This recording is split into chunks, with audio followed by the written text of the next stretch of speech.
یہ 1279 کی بات ہے جب چین میں منگولوں کو مار دھاڑ کرتے آدھی صدی گزری تھی، تو اس وقت قبلائی خان کی بادشاہی کا بھریرا سکیانگ کی سرحدوں تک لہرا رہا تھا۔ جب فرنگستان کے لوگوں کو سب سے پہلے کسی چینی بادشاہ سے شناسائی حاصل ہوئی تو وہ قبلائی خان ہی تھا۔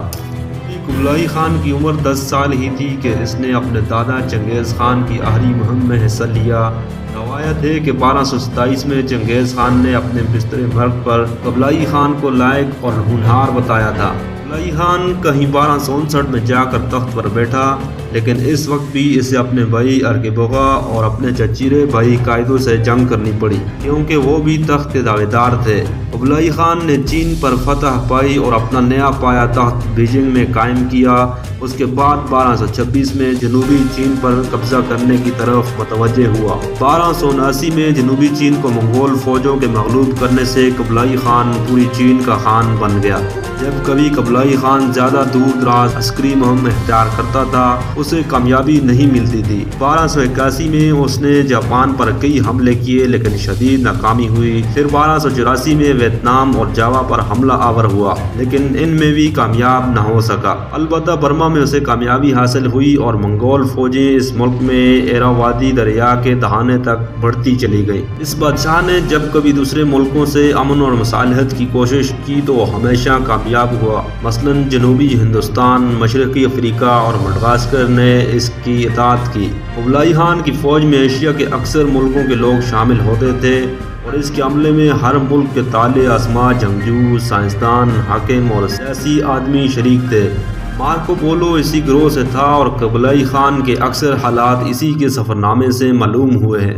مارکو پولو نے یہ بھی لکھا ہے کہ قبلائی خان اپنی رعایا کی تعلیم کے لیے فرنگستان کے پادریوں کو بلانا چاہتا تھا، لیکن جب پادری نہ مل سکے تو اس نے تبت سے بدھ مت والوں کو بلا لیا۔ اس کا دربار نہایت ہی شاندار تھا، جہاں وہ عیش و تفریح کا عظیم الشان سامان تھا، اور اس کی شکار کی ٹولیاں بڑی آن بان کی ہوتی تھیں۔ منگولیا کے دارالحکومت اولان باتور میں قبلائی خان کا مجسمہ آج بھی موجود ہے۔ اس نے 78 سال کی عمر پا کر 1294 میں وفات ہوئی۔ قبلائی خان کنفیوشیس اور تاؤمت روایات پر ایمان رکھتا تھا، لیکن خیال کیا جاتا ہے کہ اس نے چین میں اسلام کو بہت فروغ دیا۔